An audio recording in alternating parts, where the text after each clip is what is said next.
The conference room aboard Axiom Prime Station stretched out like a grand theater. Crystalline walls reflected the light from 100 worlds, and representatives from across the galaxy sat in their designated positions. Ambassador Taiho adjusted his collar and tried not to show his frustration. 3 months. They had been here for 3 months and nothing had changed. Beside him, Captain Murray kept her expression neutral, but Taiho knew she was just as tired as he was.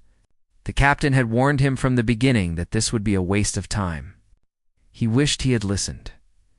Mediator Oryx floated at the center of the chamber, his gaseous form shifting between colors as he spoke. The Luminor were an ancient race, one of the founding members of the Galactic Council. They believed themselves to be wise beyond measure, and they never let anyone forget it. Ambassador Taiho Oryx said, his voice like wind through hollow tubes. Surely you understand that the Varin Collective has legitimate concerns about human expansion. Your species has established 17 new colonies in just 50 years. This is aggressive by galactic standards. Taiho took a slow breath. They had been through this argument at least 20 times. With respect, Mediator, those colonies were established in unclaimed systems. We followed all council protocols. We submitted surveys, waited for the approval period, and paid the registration fees. The Vrin never objected until 6 months ago. A hissing sound came from across the chamber. Representative Kassar of the Vrin Collective rose to his full height, his scales glittering under the lights. The reptilian warrior stood nearly 8 feet tall, and he made sure everyone knew he found humans beneath his notice. Your colonies sit on systems that belonged to the Vrin Empire 3,000 years ago, Kassar said, his forked tongue flickering. Just because your primitive species did not know we existed does not erase our historical claim. Captain Myrey leaned forward slightly. Taiho put a hand on her arm, a gentle reminder to stay calm. She settled back, but her jaw was tight. The Council Charter does not recognize historical claims beyond 500 years without continuous occupation, Taiho said. This is established law. The Vrin abandoned those systems millennia ago. Mediator Oryx shifted to a calming blue color. Perhaps we focus on solutions rather than legal arguments. The Council believes a compromise is possible. Ambassador Taiho, would humanity consider a demilitarized zone between your space and Vrin territory? We already proposed that 2 months ago, Murray said, unable to keep quiet any longer. The Vrin rejected it. Instead, they raided 3 of our colonies last month. 17 civilians died. We brought evidence of Vrin military ships in our space, and this council did nothing. The chamber filled with uncomfortable sounds. Representatives shifted in their seats. The Chiton Sovereignty's delegate, a massive insect-like being named Sumin, clicked her mandibles thoughtfully. Captain Murray, Sumin said in her clicking mechanical voice, young species often misunderstand galactic politics. The raids you mentioned were investigated. The Vrin government claims those were rogue elements, not official military action. That's a lie, Murray said flatly. We have ship signatures, communication, intercepts, and tactical patterns that match Vrin naval doctrine exactly. Those weren't pirates. Those were military vessels operating under orders. Cassar's eyes narrowed. You accuse the Vrin Collective of lying to the Council?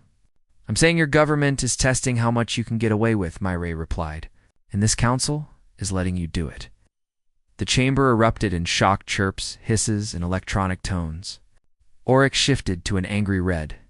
Captain, you overstep. The Council has maintained peace in this galaxy for 12,000 years. We know how to handle disputes between species. Taiho stood up. He had heard enough. Then handle it, Mediator. Stop the raids. Hold the Vrin accountable for violating our territorial sovereignty. Enforce the laws that supposedly apply to everyone equally. Oryx's color shifted through several shades before settling on a patronizing yellow. Ambassador, I understand you are frustrated. Human culture is young and passionate. But you must learn that civilization requires patience. It requires compromise. Sometimes, for the greater peace, one must accept small injustices to avoid larger conflicts. Small injustices, Taiho repeated slowly. Is that what you call the deaths of our people? Compared to the cost of war? Yes, Oryx said simply. The Council has seen species destroy themselves over pride. We guide you away from such fates.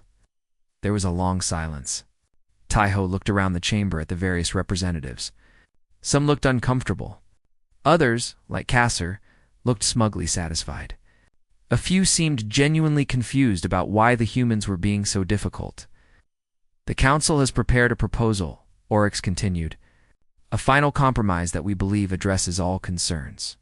The Vryn will cease military operations in disputed space. In exchange, humanity will cede control of 3 colony worlds to serve as a neutral buffer zone. These worlds will be administered by the Council for a period of 50 years, after which their status will be reviewed. Taiho felt something cold settle in his stomach. You want us to give up 3 entire colonies? Worlds where humans have lived and worked for decades. Worlds we legally claimed and developed. It is a gesture of goodwill, Oryx explained. It shows the galaxy that humanity is willing to make sacrifices for peace. It proves you are not the aggressive expansionists some fear you to be. And what does the Vryn sacrifice? Myray demanded. Kasser's laugh was like rocks scraping together. We sacrifice our rightful claim to dozens of worlds. We accept your existence in our ancient territory. That is compromise enough. Captain Myray stood up abruptly, her chair scraping against the floor. Taiho could see her hands shaking, not from fear, but from barely controlled anger. He understood completely. For 3 months, they had listened to this. 3 months of condescension, of having their evidence dismissed, of being told to accept losses because they were the new species and should know their place. Ambassador Taiho Oryx said, "We need your answer. Will humanity accept this compromise?" Taiho looked at Myray.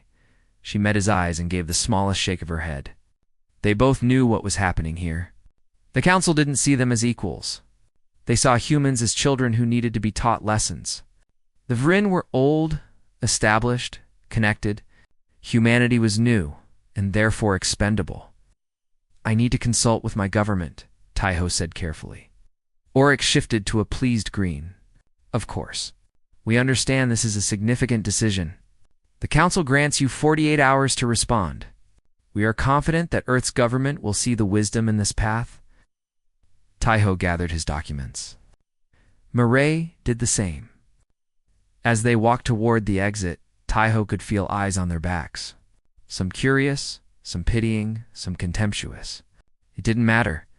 He had made his decision the moment Oryx suggested giving up human colonies as a gesture of goodwill. In the corridor outside, away from the Council chamber, Myray finally spoke. "They think we're weak." "I know," Taiho replied. "They're wrong. I know that too." They walked in silence toward their ship. Behind them, in the Council chamber, representatives were already celebrating what they saw as a successful negotiation. The humans would accept the compromise because they had no choice. That's how it always worked. The Council proposed, the younger species accepted. And peace was maintained, but none of them had bothered to study human history very carefully. None of them understood what humanity did when diplomacy failed. They were about to learn, and the lesson would be written in fire and steel across the stars.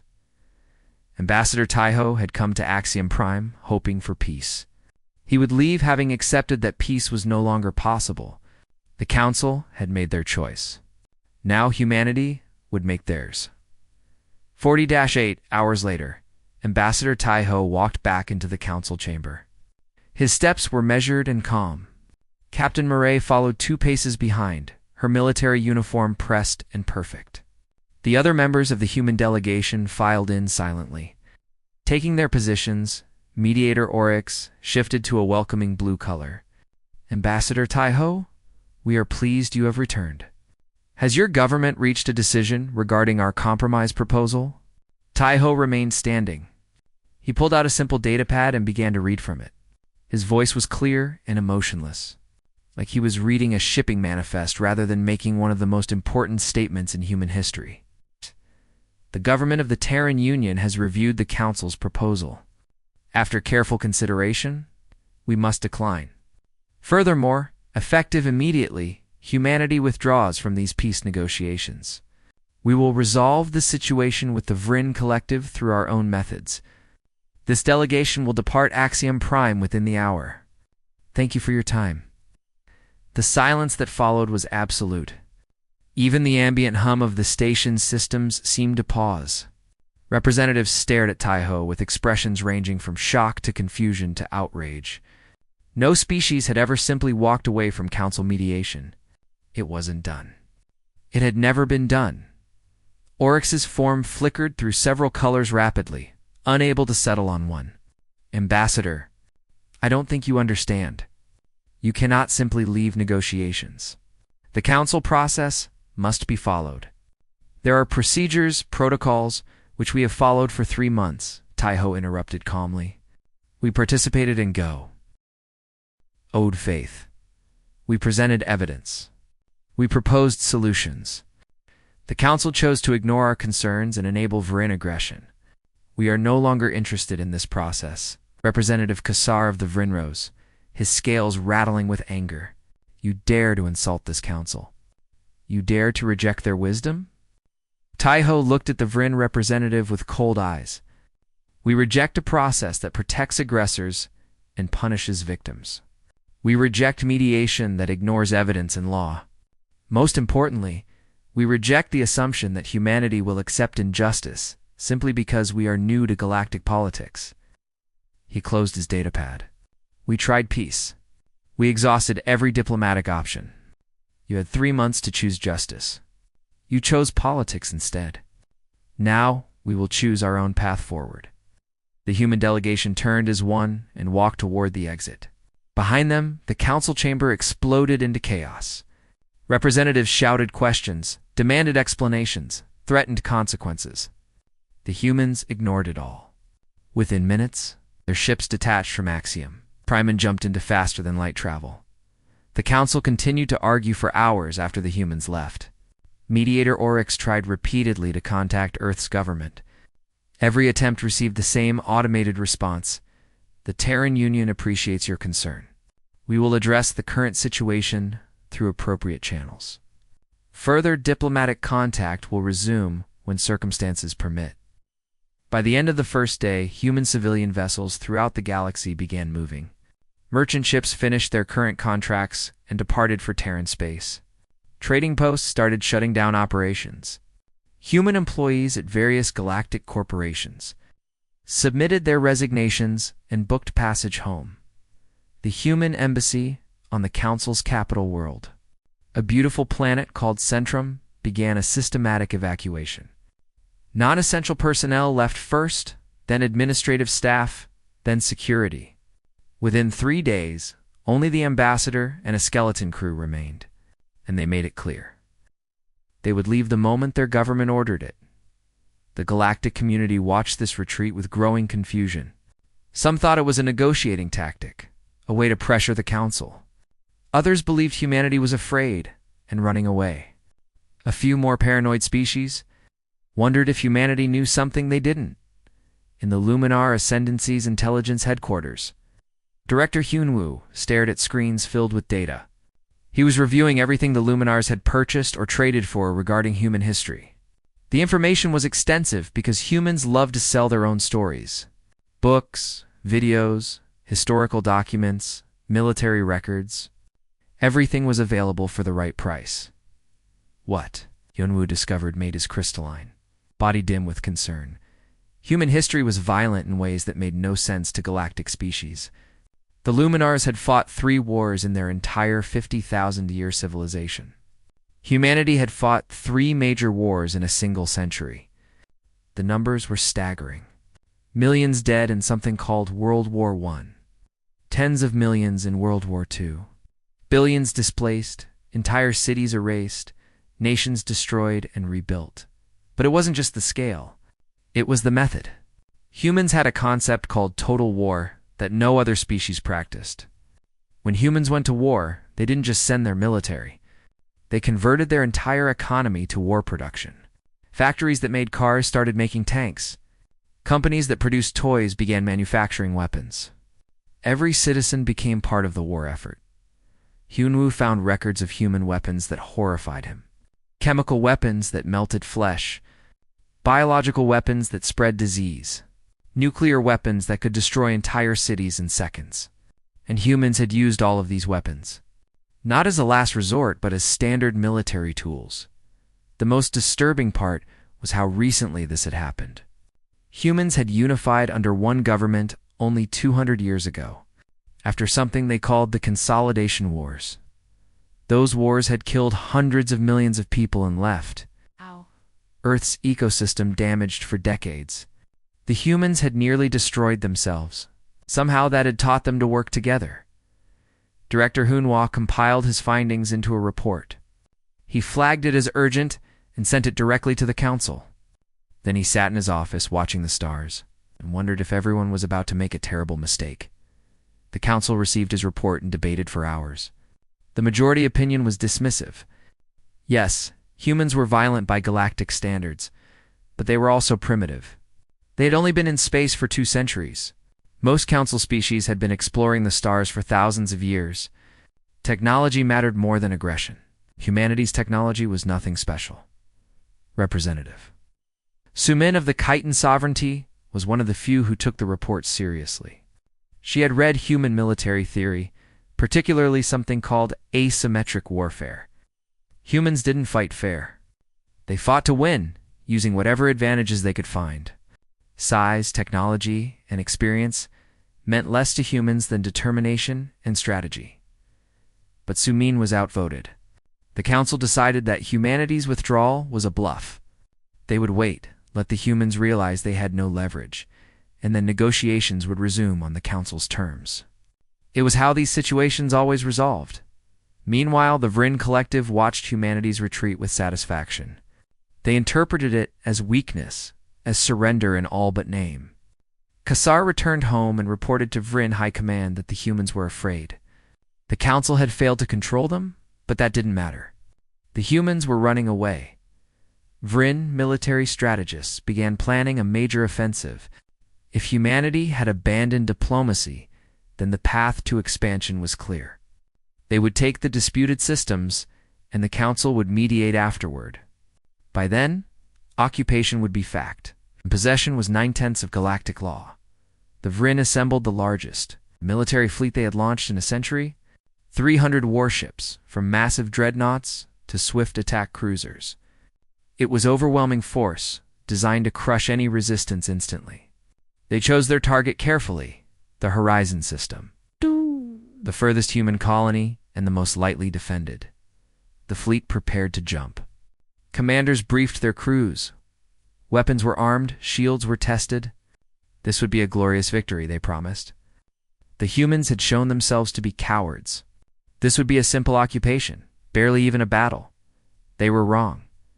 Back on Earth, in the headquarters of the Terran Defense Force, Fleet Admiral Ginho received confirmation that the Vrin fleet was moving. He looked at the tactical display showing human ship positions across the galaxy. Everything was ready. They had been ready for weeks. "Send the order," Ginho said quietly. "Operation Thunderstrike is go, across human-controlled space." Warships that had been hidden in orbital shipyards and deep space stations powered up their drives. Ships that the galaxy thought were merchant vessels dropped their camouflage and revealed weapons systems. Defense platforms that seemed inactive suddenly came online, bristling with firepower. Humanity had not been retreating. They had been preparing. The withdrawal from peace talks wasn't surrender. It was the removal of restraints. For 3 months, while talking peace, humanity had been quietly mobilizing for war. Not because they wanted it, but because they knew the council would fail them. Now the talking was over. Now the galaxy would learn what happened when you pushed humanity too far. The Vrin were about to receive a lesson written in fire and steel.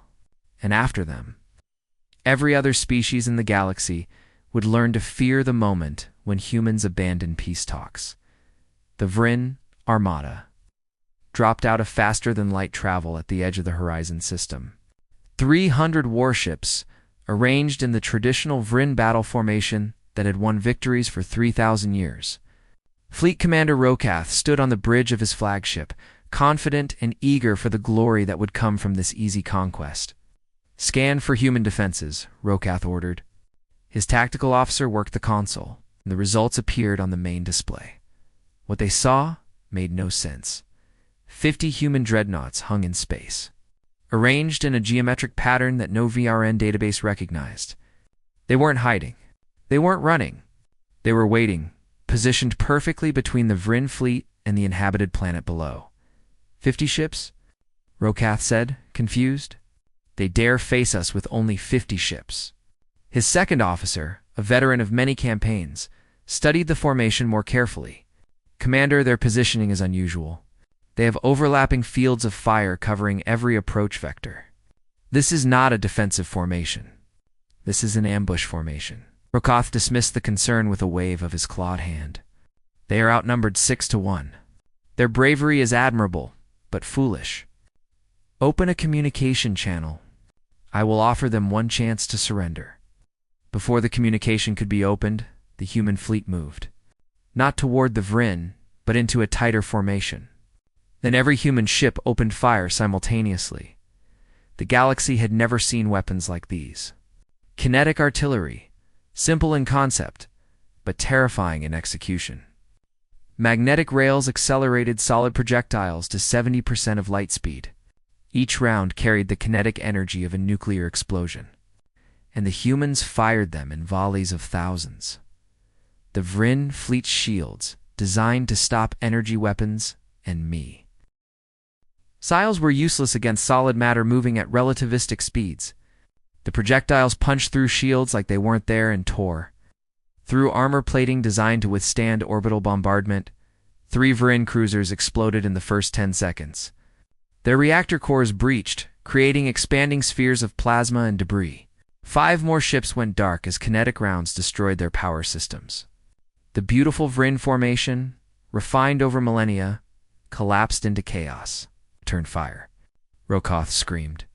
All ships returned fire. The Vryn fleet launched missiles by the thousands. Plasma cannons, their most powerful weapons, charged and fired. Energy beams lanced across the void. It was a devastating barrage that would have crippled any fleet in the galaxy. The human ships didn't even slow down. Point defense systems that no one knew the humans possessed intercepted 90% of the missiles. The remaining 10% detonated against armor that was thicker and tougher than it had any right to be. The plasma cannons and energy beams burned black scars across human hulls, but none of the ships were destroyed. They just kept firing. On board the Terran Defense Force flagship, Commander Genho watched the battle display with calm eyes. This was going exactly as planned. 3 months of war games, simulations, and tactical analysis had prepared them for this moment. All ships, advance pattern Delta, Jinho ordered. Target their capital ships first. Disable their ability to coordinate. Human dreadnoughts moved forward in perfect synchronization. Their formation shifted and flowed like a living thing, each ship covering its neighbor's weaknesses. The Vryn had never seen coordination like this. Their own fleet, trained in traditional tactics, couldn't adapt fast enough. Another volley of kinetic rounds tore through the Vryn lines. A dreadnought, the pride of the Vryn fleet, took 17 hits in rapid succession.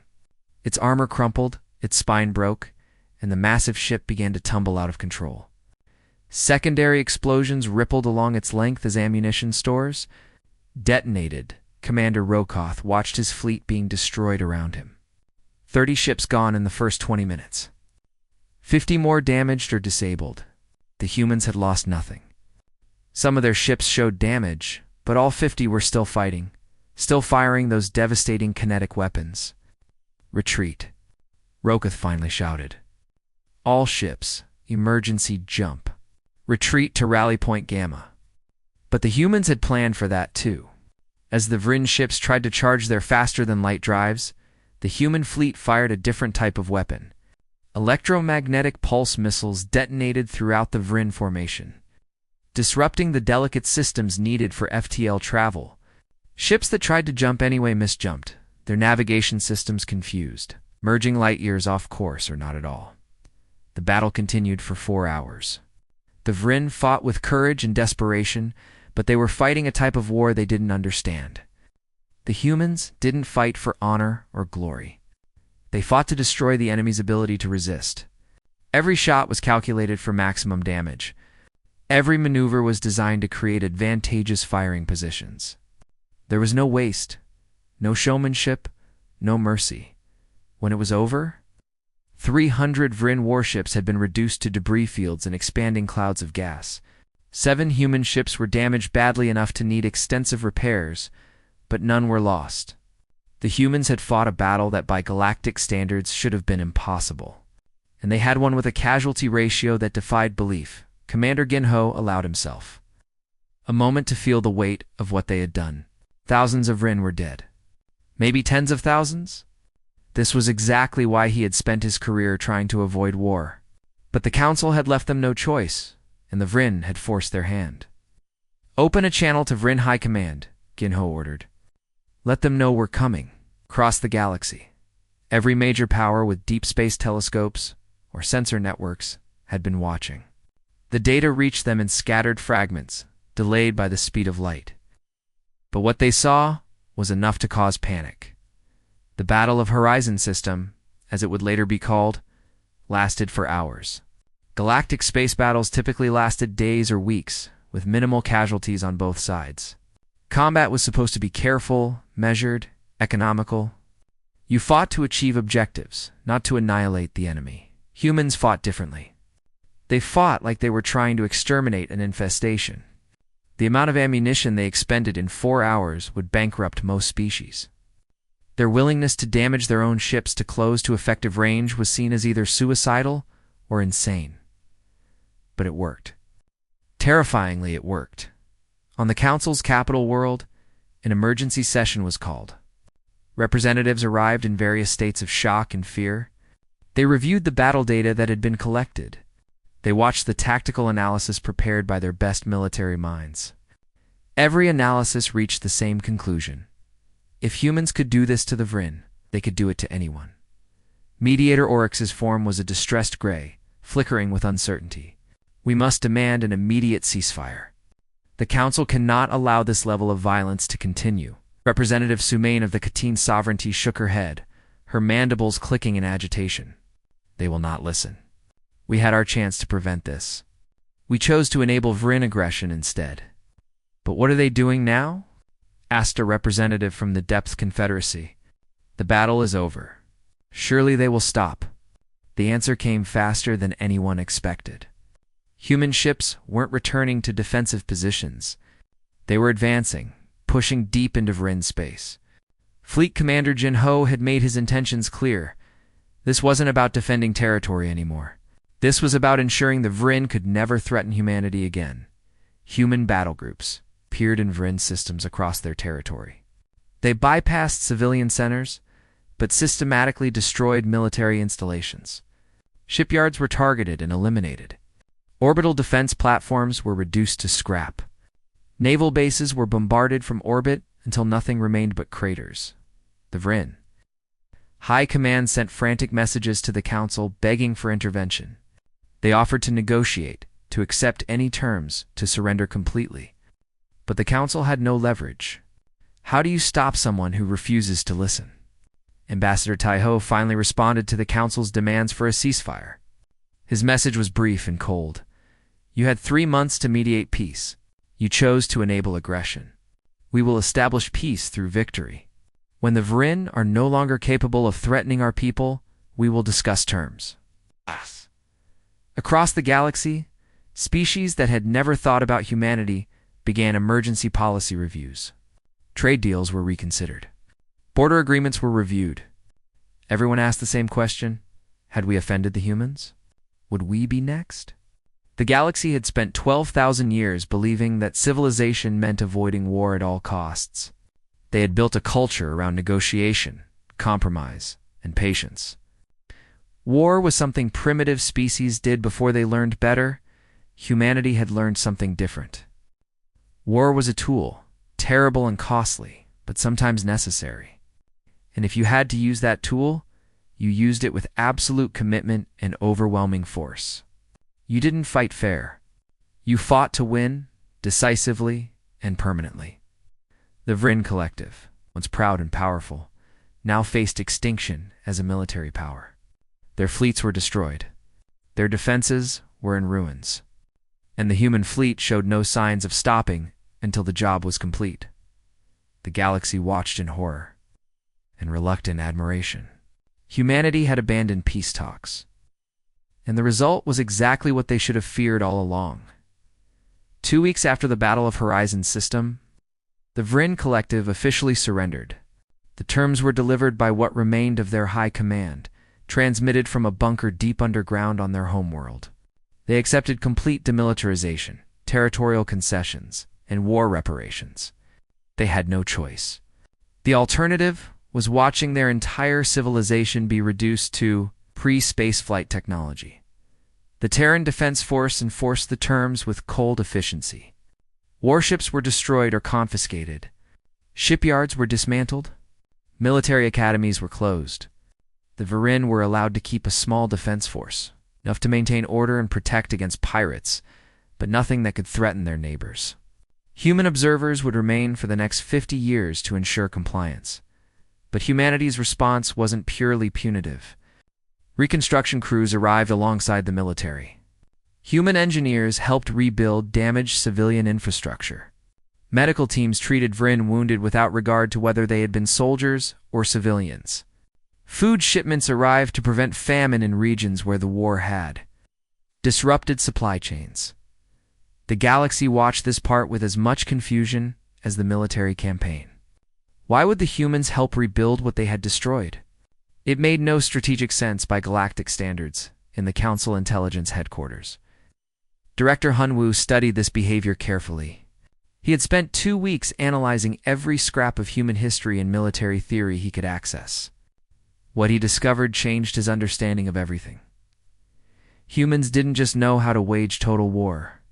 They also knew how to wage total peace. The same SFP? Seas that could destroy an enemy's military in weeks could also stabilize and rebuild that enemy's society. They had done it before, multiple times in their own history. Defeated enemies became allies, given help and support to ensure they never needed to go to war again. Hunwoo compiled this information into a second report, even more urgent than his first. This time, the council paid attention. They are establishing dominance. Representative Kassar of the Vryn said bitterly. He was the only Vryn representative who still attended council sessions. The others had resigned in shame. They crush us, then rebuild us in their image. It is subjugation disguised as mercy. But Representative Sumen of the Khitan sovereignty saw it differently. No, it's more sophisticated than that. They are demonstrating capability. They show us they can destroy, yes, but also that they can protect and nurture. They are proving they can be either enemy or ally, and the choice is ours.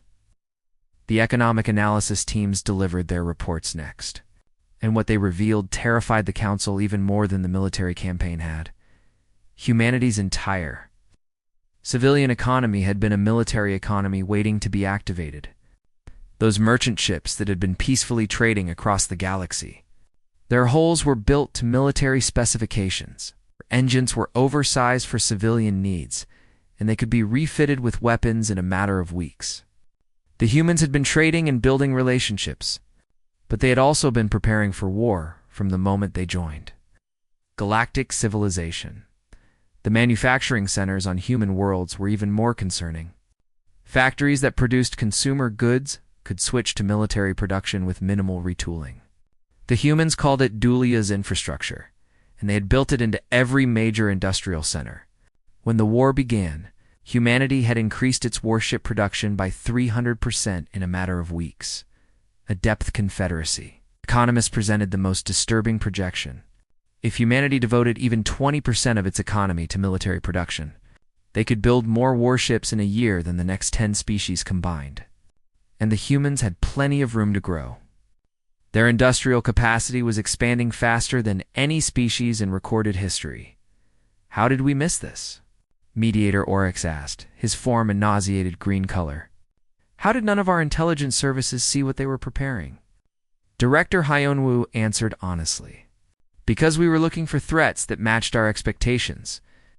We thought military powers looked like the Vrin, large standing fleets, military academies, warrior culture.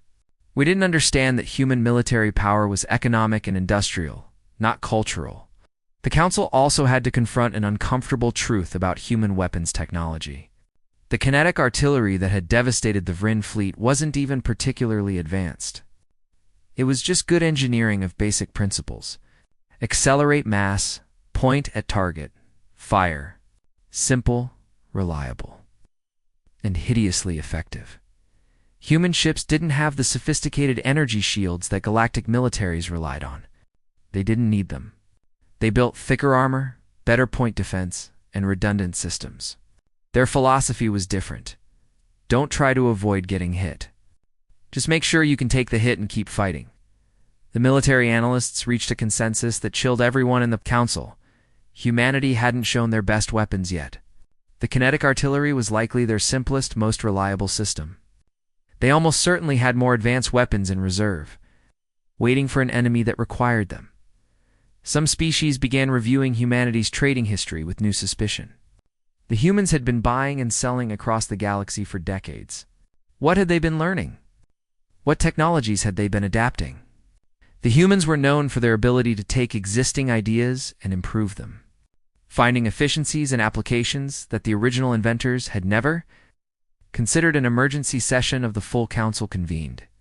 Every member species sent their highest representatives. The question before them was simple but terrifying. What do we do about humanity? Some advocated immediate military action. Form a coalition of all council species and overwhelm humanity through sheer numbers before they could grow even stronger. This proposal died quickly when military analysts showed projections of the casualties such a war would cause. Even if they won, the cost would be catastrophic. Others suggested economic isolation. Cut off human trade, embargo their goods, isolate them from galactic civilization. This failed for different reasons. Human trade was now integral to too many economies. Besides, isolation would only give humanity time to grow even stronger without observation. A third faction, led by Representative Sumin, proposed something different. Acceptance.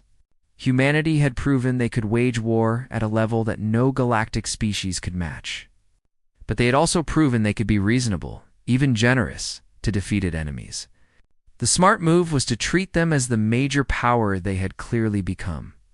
We made a mistake, Sumin said to the assembled council. We treated humanity like children who needed to be taught their place. We dismissed their concerns, ignored their evidence, and enabled aggression against them. They responded by showing us exactly what they are capable of. Now we must adjust to this new reality. Mediator Oryx shifted through several colors, settling on a resigned gray. You suggest we simply accept human dominance? That we surrender 12,000 years of council authority? I suggest we recognize reality, Suman replied. The council's authority was always based on the belief that no single species could challenge it. That belief is no longer true.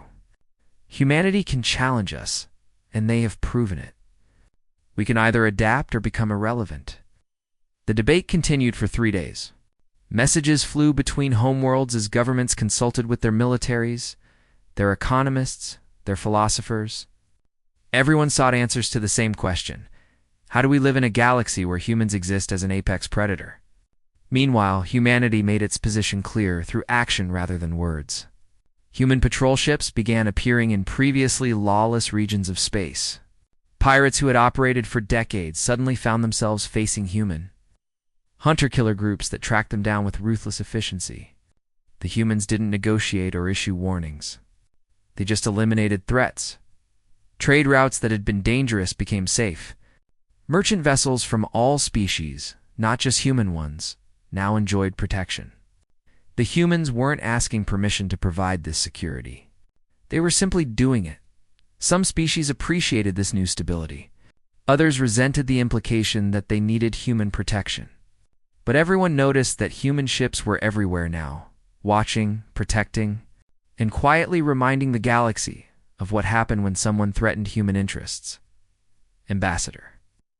Taiho received a formal request from the Council to return to Axiom Prime for discussions. The The message was carefully worded, nothing like the condescending tone of before. This time, the council was asking, not demanding. Taeho discussed the request with Fleet Admiral Ginho and Captain Murray. They agreed it was time to return to diplomacy, but on very different terms than before. They're afraid, Murray observed. Good, they should be. Fear isn't a foundation for lasting peace, Taeho replied. But respect is. We've earned their respect. Now we need to show them we're still interested in cooperation, just not subordination. Ginho nodded. The Vryn situation is under control.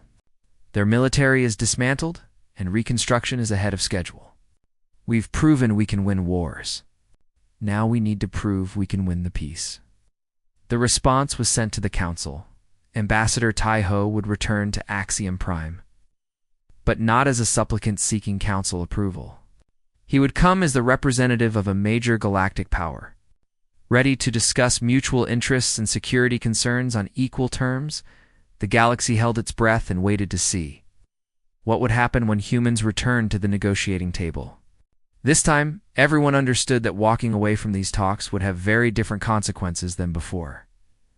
6 months after humanity had walked out of peace negotiations, Ambassador Taeho returned to Axiom Prime. The station looked the same, its crystalline walls still reflecting the light of 100 worlds. But everything else had changed. Taeho's ship arrived with an escort of 6 human destroyers. Not a threat, but a reminder. The ships took up positions around the station, visible to everyone. No species objected. No one suggested it was inappropriate. The humans had earned the right to make their own security decisions. The council chamber was full when Taeho entered. Every major species had sent representatives, and many minor species had sent observers. They wanted to see this moment, to understand what the new order would look like.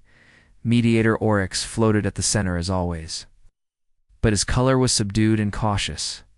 When he spoke, his tone held none of the patronizing patience from before. Ambassador Taeho, the council welcomes your return. We hope we can establish a new framework for cooperation between humanity and the galactic community. Taeho took his position with Captain Murray beside him. Admiral Jinho attended via hologram, his presence a subtle reminder of the military power that backed diplomacy now. Thank you, Mediator Oryx, Taeho said. Humanity is prepared to discuss our future relationship with the Council, but first we must address the past. 6 months ago, this council failed in its most basic responsibility. You enabled aggression, ignored evidence, and punished the victim of that aggression. This cannot happen again. There was silence. No one objected. No one defended the council's previous decisions, Taeho continued. Humanity values peace. We always have. We came to these negotiations hoping for justice through diplomacy. When that failed, we took action to protect our people and ensure our security. That action was necessary, but it was not our preferred choice. Representative Sumen, of the Chitin Sovereignty, clicked her mandibles thoughtfully. Ambassador, the Council acknowledges its mistakes in handling the Vryn situation. We underestimated both the threat they posed and humanity's ability to respond. What does humanity propose moving forward?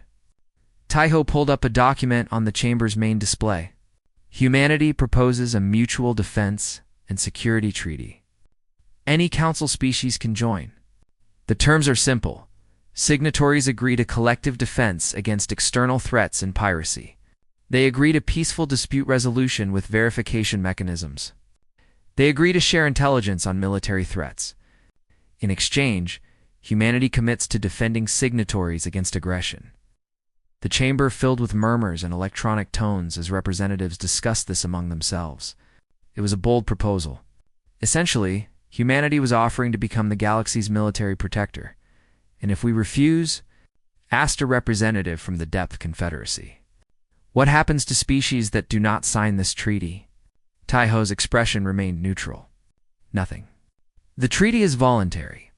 Species that choose not to join can continue as they have before. However, humanity will prioritize security and trade relationships with treaty partners. We will not intervene in conflicts between non-signatories unless our own interests are directly threatened. Wow. It was a careful answer. Humanity wouldn't force anyone to join, but they were making clear that cooperation had benefits. The alternative wasn't punishment, but it wasn't protection either. Director Hyunwoo of the Luminor Ascendancy asked the question many were thinking. Ambassador, what does humanity gain from this arrangement? You offer protection, but what do you ask in return? Stability, Taiho answered simply. A galaxy where trade flows freely, where disputes are resolved peacefully, where humanity can grow without constantly watching for threats. We're not asking for tribute or subordination. We're proposing a partnership based on mutual benefit and respect. Admiral Ginho's hologram spoke for the first time.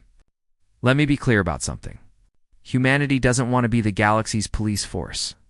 We don't want more wars, but we've learned that peace requires strength. Predators don't attack strong prey. They attack weak prey.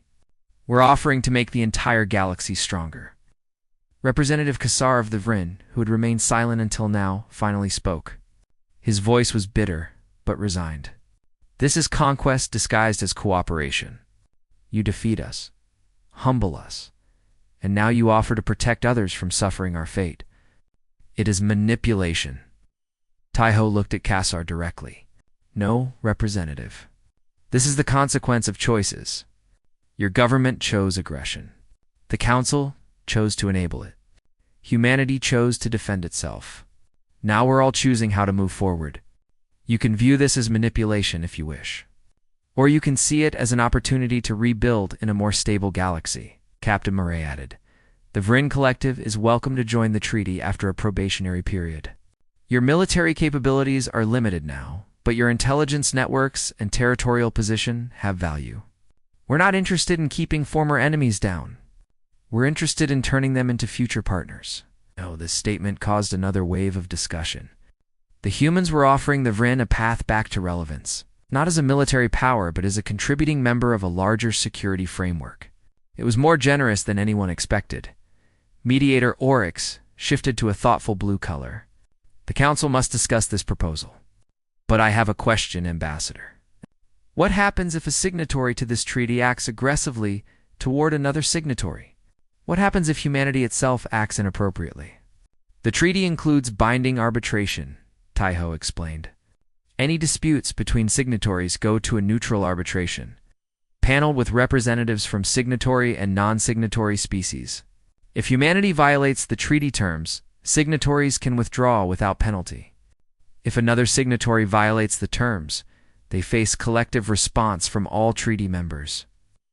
And if humanity disagrees with the arbitration ruling? Sumin asked. Taiho paused before answering. Then humanity would face a choice between honoring our commitments and losing the trust of every species in the galaxy. I hope we would choose honor. But your question is fair. You're asking if humanity can be trusted with the power we're offering to provide. He looked around the chamber, meeting the eyes or optical sensors of various representatives. I can't prove we're trustworthy with words. We can only prove it through actions over time. What I can tell you is this. Humanity has seen what happens when strong powers abuse their strength. We've lived through empires that conquered and oppressed. We've fought wars against tyranny. Those lessons are burned into our culture. We don't want to become what we once fought against, Admiral Jinho added. The treaty also includes transparency measures. Human military deployments will be reported to the Treaty Council. Our shipyard production will be monitored. We're not asking you to trust us blindly. We're proposing verification mechanisms that let you see what we're doing. The Council debated for 3 days. During that time, Ambassador Taiho met privately with various representatives. Some were enthusiastic about the treaty. Others were skeptical, but willing to consider it. A few were openly hostile, viewing humanity as an aggressive upstart that needed to be contained. But no one could ignore the reality of the situation. Humanity had proven its military capability. The Vrin situation showed what happened when someone threatened human interests. But humanity's reconstruction efforts and generous treatment of the defeated Vrin showed they could also be reasonable and constructive. The vote came on the 4th day. 57 species signed the Mutual Defense Treaty immediately. 23 more signed with reservations, or special conditions. 15 species declined to join, preferring to maintain neutrality. The Council itself, as an organization, agreed to participate as an observer and mediator. It wasn't universal acceptance, but it was enough. More than 70% of galactic civilization had chosen to align with humanity's vision of security and stability. Mediator Oryx formally recognized the treaty. His form had shifted to a hopeful green.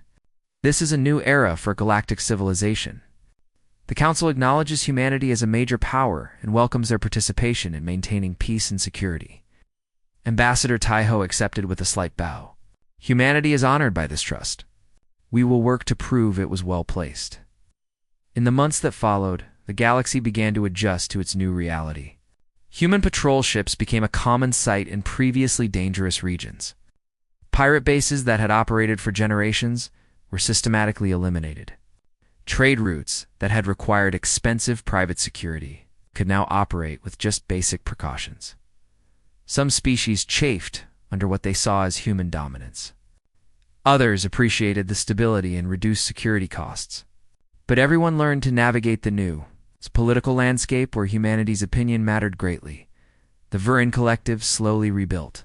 Human engineers helped them develop a civilian economy focused on manufacturing and trade rather than military power. Former VIN officers found positions in the treaty's security forces, using their tactical knowledge for protection rather than conquest. It was humiliating for a proud warrior culture. It was also survival. Representative Kassar, in a private moment with Ambassador Taiho, admitted something that surprised them both. I hate what has happened to my people. But I also see how the galaxy has changed. Pirates no longer raid our trading vessels. Border disputes are resolved before they become violent. Perhaps this is better than the old way? Taiho nodded. War is terrible, Representative. Both of our peoples know that now. If we can build a galaxy where war becomes unnecessary, then maybe all of this suffering will have meaning. 1 year after humanity abandoned peace talks, Captain Myray stood in her office reviewing reports from across the galaxy. Incident rates were down. Trade volume was up. Disputes were being resolved through arbitration rather than force. It wasn't perfect, but it was better. Admiral Jinho entered and looked at the same reports. We're spending more on peacekeeping than we ever spent on the actual war. The Terran Assembly is starting to ask questions about the cost. Myray smiled slightly. Tell them it's an investment. Every patrol ship we deploy, every dispute we mediate, every pirate we stop, that's one less potential war in the future. We learned the hard way that preventing conflicts is cheaper than winning them. And if someone tests us again? Ginho asked. If another species decides to see if we're still capable of what we did to the Vrin, then we remind them, Myray said simply. We maintain our strength precisely so we don't have to us.